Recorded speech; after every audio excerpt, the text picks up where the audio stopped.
Well, a warm welcome to the first episode of the Solution Zone on this channel.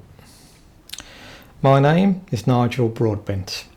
In this series, we'll be talking about different topics. I'll be giving reviews on products, some tips and tricks for saving money and time regarding all sorts of activities, from winterizing your car to saving money on your electric bill. In today's episode, I want to talk about the minimum wage. Is it a good thing? Who really benefits from the minimum wage? Who ends up worse off? Stay tuned.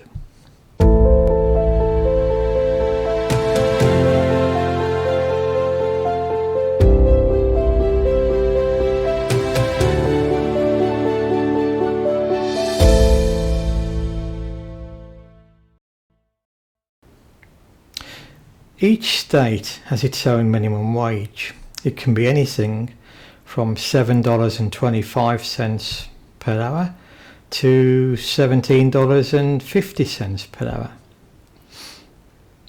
Since we don't have time to talk about all 50 states, I live in Pennsylvania. So let's take a look at Pennsylvania. Currently, the minimum wage is $7.25 per hour, based on a 40-hour week. If you work overtime, that then increases to $10.98 per hour. So who benefits? Let's meet John. John has a wife and child. He currently earns $7.25 an hour.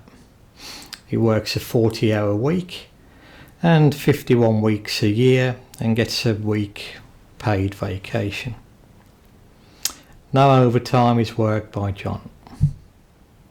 We'll keep it simple, we'll keep the figures simple, and you can use this technique to any example, whether it's in the UK, in the USA, it still works out. The figures just change a little bit.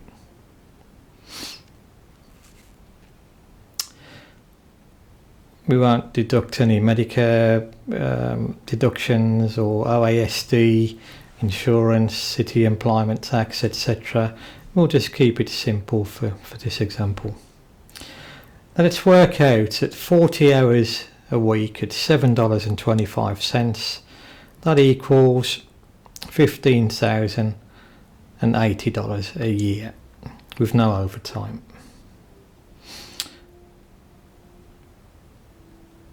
Now let's work it out based on $15 an hour. 52 weeks times 40 hours times $15 equals $31,200 a year. John gets an additional $16,120 a year. Now, according to the Department of Labour figures, the figures I looked at were released in 2023.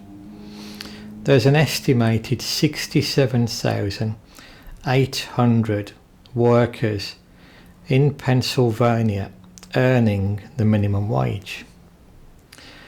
This is only estimated figures, but we can use the figures for our example today. So let's do the maths. If we have 67,800 workers that go to $15 an hour jobs, we already worked out that each individual will get an extra $16,120 per year.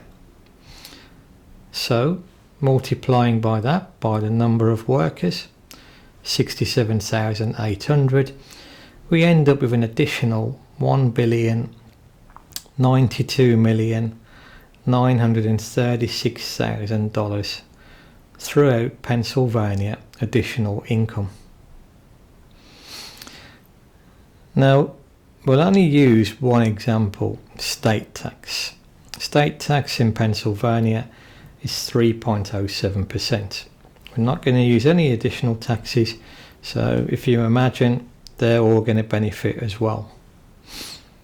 So 3.07%, let's multiply that by the increased income, then that gives you 33,553,000 and some change, which is collected in additional state tax.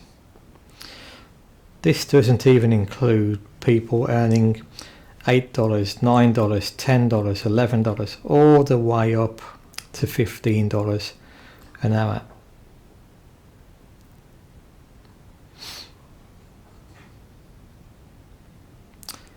Skilled workers currently earning $15, their wage will need to go up as well. People earning $16, $17. The list goes on and on. It will end up with billions going to the State Department.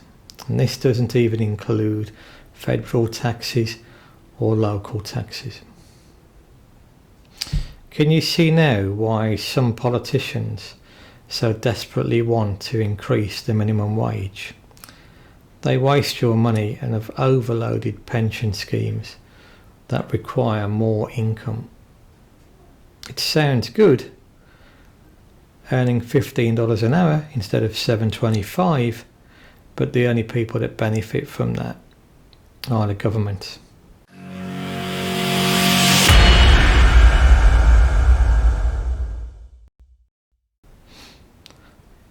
The federal poverty limit.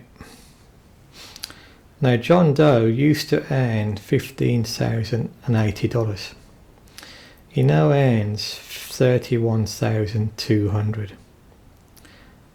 You can change the minimum wage in your state as often as you want, but you can't increase the federal poverty limit. Now, John earns more than the federal poverty limit of $25,820. Now, you could argue that earning more than the poverty limit is a good thing, but in reality, the following happens.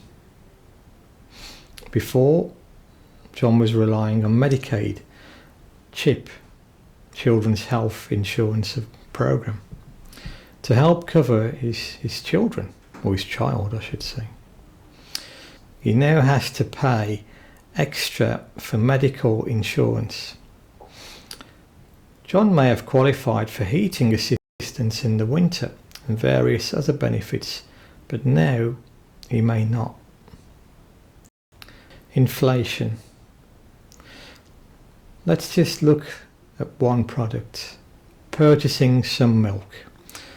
The delivery driver who delivers it to the store, his wages increase. The shelf stacker, his wages increase. The cashier, his wages increase. There may be many people in the logistics of getting milk from the farm to the store. The milk container, all those workers get an increase in wages. The list goes on and on. Let's say it pushes the price of milk up by 50 cents. Then we have bread. That may go up by 50 cents. Cheese, another 30 cents. This goes on and on. Every item would increase with the increase of the minimum wage. This is what we call inflation. With the loss of his child's Medicaid and CHIP and the increase in food, gas, etc., John actually ends up about the same. The real losers here are the poorest people in society, people not working at all, now have to find extra income to pay for all these increases. Wouldn't the $33.5 million of increased taxes be better off in the pockets of the workers?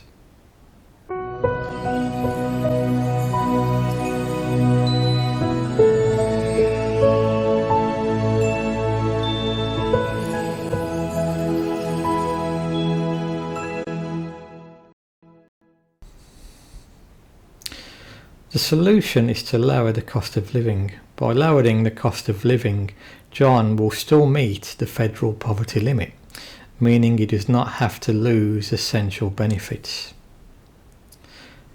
Reducing taxes on items. This would allow more money to be kept in the pockets of the workforce. That alone will be a sidestep to the minimum wage increase. If Joe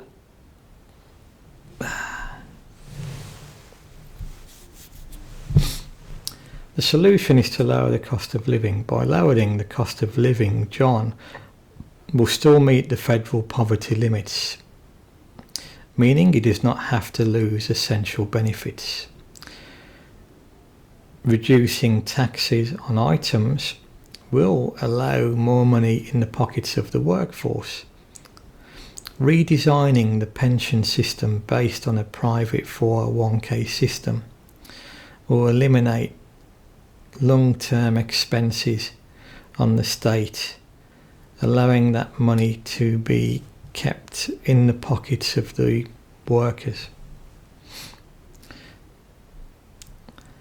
This will take a long time to do, but it's the only solution to a never-ending pension problem in Pennsylvania.